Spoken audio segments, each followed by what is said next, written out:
Well, hello again. Now, I've spent the past week telling you that Newcastle were failing to click in attack. So yeah, please hit dislike and unsubscribe now. No, please don't.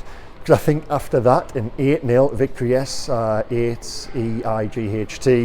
I think we'll have a lot more Newcastle wins to reflect on. That was, well, you would hope from a Newcastle perspective it is a turning point, and you may well be shouting back, well, come on, it's been a brilliant week on the back of Brentford 1-0 at home, another clean sheet away in the San Siro. Those were good results, but I'm not going to turn around now and say that there weren't concerns about the performance. And I'd used that phrase that Newcastle were failing to click, and that was the exact word that Eddie Howe used with us on Friday in his pre-match press conference. They weren't clicking in attack. Well, they found some answers there today, didn't they? And 8 of them, and I don't even know where to start really. But I'm gonna pick the man who I put as my man of the match in the Daily Mail. By the way, a link below to my match report in the description, and that was Anthony Gordon. I sat and spoke to you on a rooftop bar in where was I? In Atlanta back in July, and I said that Gordon was my man who would come out of the summer and make the biggest impact this season in terms of that surprise. Now, should it be that much of a surprise, a £40 million winger? Well, yes, based on what we saw in the second half of last season, when there was a little bit of criticism and there were questions asked as to what Newcastle had bought. I saw something in the summer, and this was on the back of speaking to him in Philadelphia as well, and he was yards away from me that night, and you just get a feel for these things. And I said in Atlanta, he's the one player this year who is going to really take the division and Newcastle and the side by storm and emerge as something of a he's not even an unsung hero now. You would never say Anthony Gordon unsung. I think it's the only song the away fans actually sing. That would definitely be the wrong turn of phrase. He was outstanding there, and to think, and this takes us on to analysis of the game, he started on the bench. He came on for Harvey Barnes after 12 minutes. By the way, a little bit of news on Barnes. It's a toe injury. It doesn't sound good. I think he could be looking at a little length of time on the sidelines. We'll have to wait and see if there is a break there. Newcastle hadn't started well. We can't go back and revisit it now. The first 10 minutes, I thought they were a little bit sloppy.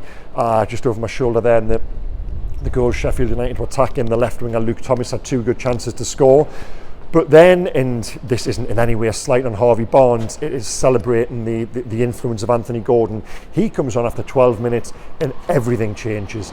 They've got more aggression about them. They've got a player on there who can silence and at the same time he can rile a home crowd and silence a home crowd. He's got that character and that attitude about him, which you needed in a away ground like this. And I've covered a lot of football here. I said it in the preview video. They really do get behind their team. So it felt like we're sat in the press box just over my shoulder there, and after 5 or 10 minutes, we're thinking, this could be a difficult afternoon for Newcastle. That looks stupid now in reflection. Of course it does. But as I said before, we can't ignore what we saw in the first 10 minutes. Then Anthony Gordon comes on, and I'm going to try my best to remember the goals and what actually happened, because it's not easy. And he makes all the difference with that purpose, and it's his assist for the opening goal for Sean Longstaff. Now, it seems a long time ago now, but the home supporters thought they had genuine cause for grievance with the referee and around those 3 Newcastle goals before half time. Did they? Well, no, they didn't. I thought Stuart Atwell's biggest mistake in the officials in the first half, and it was compounded by a VAR check, was that at 3-0, they didn't give a penalty when Anthony Gordon was tripped by Jayden Bogle. Now, why didn't they give it? Because it was 3-0 to Newcastle, and they knew they were getting a little bit of stick from the home supporters, so they've bottled it. That doesn't make it right. Of course it doesn't. It doesn't make it right. It makes it wrong. It's annoying that happens, that a scoreline can have an influence on decisions. But anyway, that was a minor gripe in the wider scheme of things. And I think for Sheffield United supporters, they should accept that their grievance with the perceived injustice of decisions around the 3 Newcastle goals, it doesn't matter. Newcastle were always going to beat them today. They were absolutely streets ahead, and we'll come on to some of the other performances and the reasons why. But Sean Longstaff scores the opener. Sheffield then claim on Newcastle's second goal that Atwell should have spotted a handball by Fabian Schär in the build-up. Well, that's just nonsense. Shaw's arms were by his body. It's a 50-50 call anyway. That doesn't mean the defender, the fullback, then has to lose Dan Burn for his header. Burn did actually brilliantly well to escape him. That's 2-0. Sven Botman then gets his first for the club at the 50th attempt, and it's I missed out Kieran Trippier's free kick. He is one player we're definitely going to talk about. Kieran Trippier's corner for the second goal. It's Kieran Trippier's free kick for the third goal. 2 expert deliveries. It's 3-0 at half time and it's game over, but what does that often mean? Well, it means that at most you're going to get, we've seen it so many times, haven't we? Team lead by 2, 3, 4 at half time. They add 1 or 2 at most in the second half. To outscore yourself in the second half, and that, we've just spoken to Eddie Howe downstairs there. I could tell he was so pleased by that because it showed a ruthlessness and a thirst and a hunger. Now, the reason I think it could be a corner turn, there's just the manner in which they went after their opponent there in the second half. And it was almost like they knew there was an opportunity to rediscover something inside of them. Eddie Howe used the word reignite. I'd already mentioned that in copy. It's just that chance. They seized it. They knew there was something there to inject themselves with confidence and belief again. And they've done that. And you'd fully expect now on the back of that, they go into Man City on Wednesday. Man City are going to play younger players, we think, and then Burnley at home on Saturday. And I'll stand here now and confidently predict two home victories in those games, which would round off an excellent period for Newcastle. We're getting ahead of ourselves. Before that, there's still 4, 5, 6, 7 goals to analyse. What happened after that? Now, I'm going to have to... who got the fourth? Was it Anthony Gordon? No, Callum Wilson. Callum Wilson, I told you it was tricky. Callum Wilson got the fourth, and it's Kieran Trippier's third assist of the afternoon. Now, the opening 2 assists come from dead balls. We know what Trippier can do from dead balls, but it is that ability to make a rolling ball look like a dead ball that truly marks him out as one of the game's great providers. Fabian Schär this brilliantly bursts through the middle. Rather than shoot the away end, or begging him to shoot, by the way, at this point, it's in Schär territory. He rolls a pass out wide to Trippier, and the delicacy of the lift onto Wilson's head. And Callum will be relieved because so far he hadn't necessarily enjoyed the greatest afternoon to that point. He'd missed 1 or 2 chances. He makes it 4-0. 5-0 is Anthony Gordon.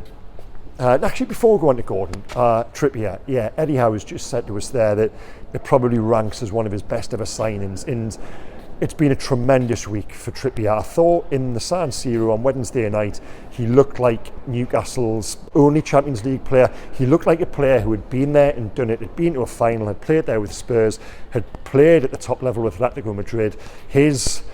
Everything about him just screamed man, screamed adult in the San Siro. And he, for me, as much as Nick Pope was very good, when I've come to reflect more, Trippier was the biggest overriding reason I thought Newcastle came out with there with a point. Again, I want to make the point that I didn't think they played particularly well. I'm not going to revise that now, certainly from an attacking perspective. Trippier, brilliant. Wow, 33-year-old. How many years has he got left in him? Puertino Livramento on the bench must be looking at that thinking he was brought in to eventually succeed Trippier. He best get used to that bench. Yeah, so we go on to the 5th goal, is it? It's Anthony Gordon, and it's just brilliant. The defending's terrible, I have to say. The right back was shocking. It was absolutely negligent, but Gordon steps away from him, whips it into the bottom corner. Is it the best goal of the 8? I thought that at one point during the game, but there may have been more goals since then, I'm not sure. For me, that was probably the pick, and Gordon, just tremendous. My man of the match. We'll come on to those pink merit marks as well, and we'll leave a little bit in the community tab for you to have your say. Should be loads of debate after this. Goal number 6, it's Almiron, isn't it? And it's Almiron and Bruno. The build-up of this one's brilliant. In fact, they're really... The two of them combined, the swap passes, it's a bit of a strange one too, because the first pass is played and Almiron runs all the way around Bruno. Bruno pauses, slips it through, Almiron finishes. Big boost for him, his first goal of the season. Bruno as well, that was his best performance of the campaign as well, I thought, and who knows what that could do for his confidence on the back of the news that his new contract is agreed. A little bit on that, not yet signed, is agreed, will be signed, release clause does exist. It's slightly in excess of £100 million, which for me protects the club, because I don't think, I'll be honest, I don't think right now, you might disagree after that performance, I don't think people are coming in for Bruno Guimaraes at £100 million, so I think Newcastle are okay in that regard for the time being. Then Bruno gets his goal first since May, right place, right time, far post, lifts it in. Again, that's massive for him. That's 7. Then Alexander Isak comes on. By this point, they're all desperate to get in on the act. And it just summed up how pitiful Sheffield were, that the assist for this one actually came from their substitute, Tom Davies. He sends Isak clear. He puts Jack Robinson on his backside, doesn't break a sweat, slots it in. I highlighted the stat in the build-up of this game. Isak had only scored in one of his last 12 games, albeit 2 goals for Villa on the opening day. Again, players are seizing the opportunity to break these little barren runs, to break these little ducks, to I use that phrase again, inject themselves with that confidence, to take them back to the levels we know can be, because we come back to it, they haven't been there so far this season. What we saw today was all of the energy, all of the enthusiasm, all of the ruthless intent restored from what we had grown used to this team during that winning run last season. I used this phrase in the preview video. When Newcastle went away last season, you'd say, yeah, they'll win.